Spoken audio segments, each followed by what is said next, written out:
Ahoj, dnešné cyklopotulky začíname v Osturni, to je najsevernejšia rusínska obec na Slovensku a pre tých, čo ste zorientovaní, viete, že sme na Zamagurí. Dnes nás okrem krásnej prírody práve tohto kúska slovenskej zeme čakajú ešte aj pieniny. Tu niekde by som mal mať mojich kamarátov, s ktorými dnes budeme bicyklovať, tak poďme ich nájsť. To nie sú oni.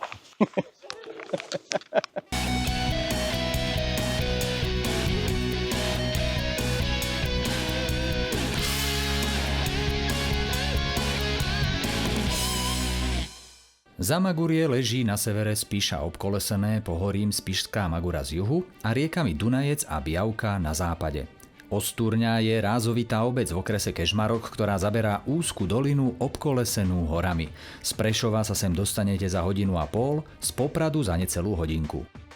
Osturňa je jednou zo slovenských obcí, ktorých život do súčasnosti prebieha v pôvodnej dedinskej zástavbe, tzv. Živých skanzenov. Spolu 157 dreveníc tvorí pamiatkovú rezerváciu ľudovej architektúry.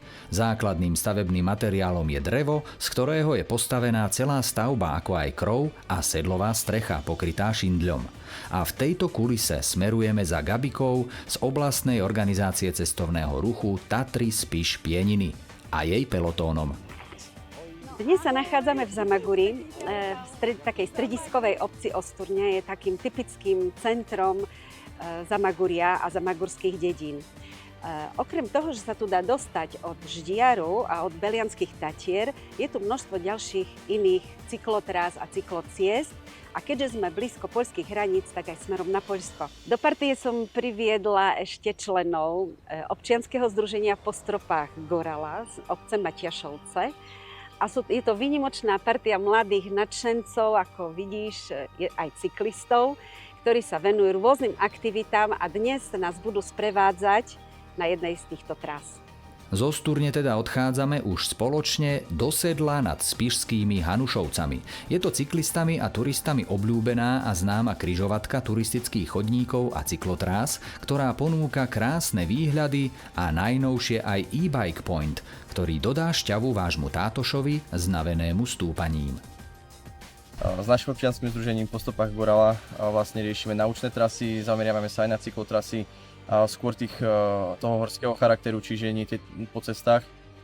Aktuálne máme úspešnú realizáciu prístrežku s vyhliadkovým molom a teraz pracujeme na takej prírodnej saune, kde vlastne budeme robiť zážitkový taký relaxačný priestor, aby tam ľudia mohli prísť sa vysaunovať. Ďalšími vecami sú pozorovateľne nejaké mostiky, naučné veci ako lesná pedagogika a podobne.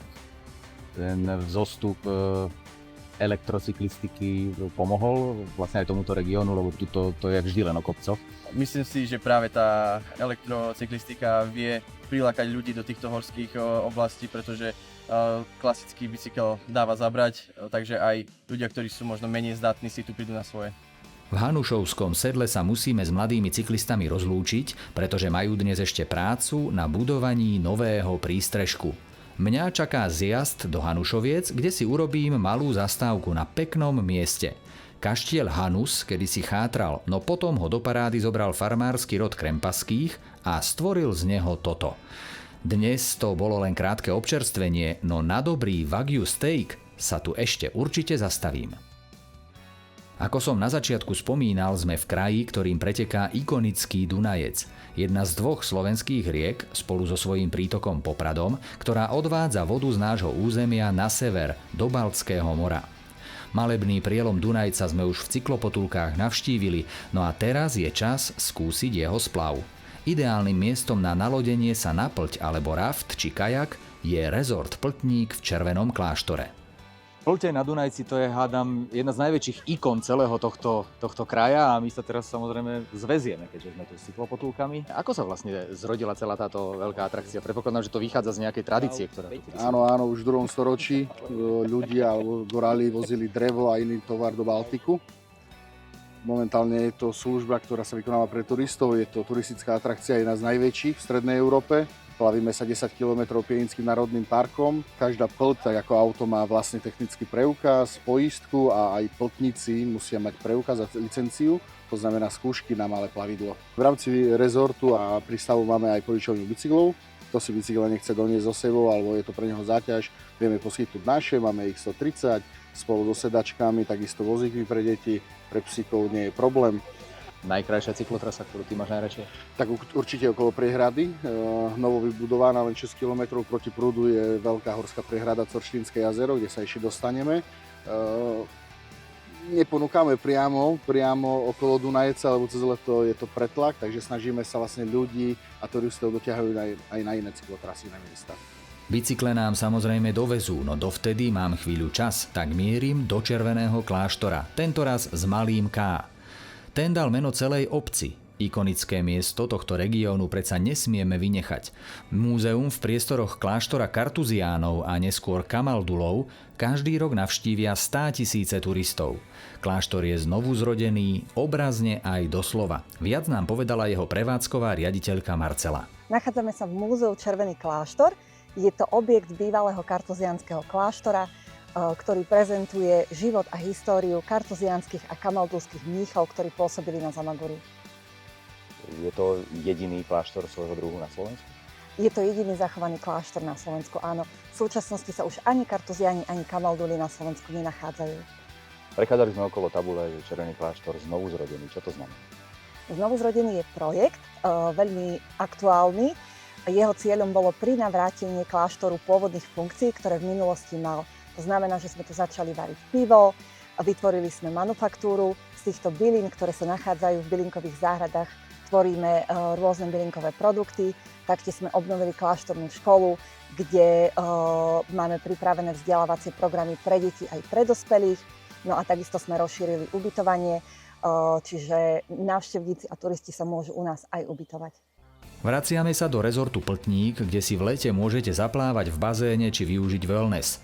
Majú tu 50 lôžok v penzióne, ďalších 50 v drevených chatkách, alebo môžete využiť kemp pre 300 ľudí. No my radšej využijeme pekné počasie a ideme sa pozrieť za hranice, teda za Dunajec, ktorý je na svojich 20 kilometroch hraničnou riekou s Poľskom.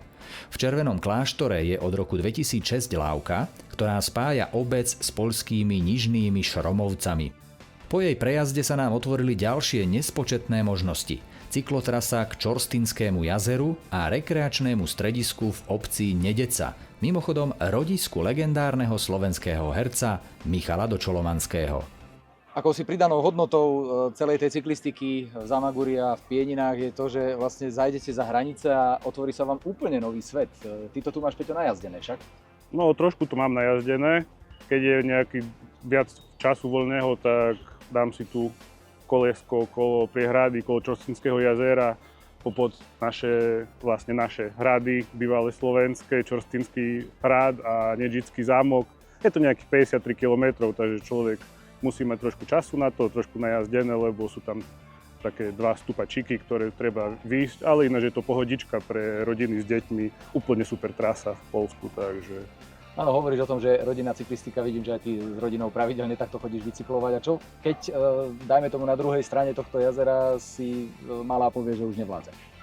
Keď nevládze, tak máme tu stále možnosť nastúpiť na loď do nejakej určitej hodiny do 18:00, kedy nás vlastne loď vie prepraviť tu do hlavného prístavu v Nedžici a už tu sadneme na auto a už ideme domov, takže je to bez problémov, aj keď niekto nevládze.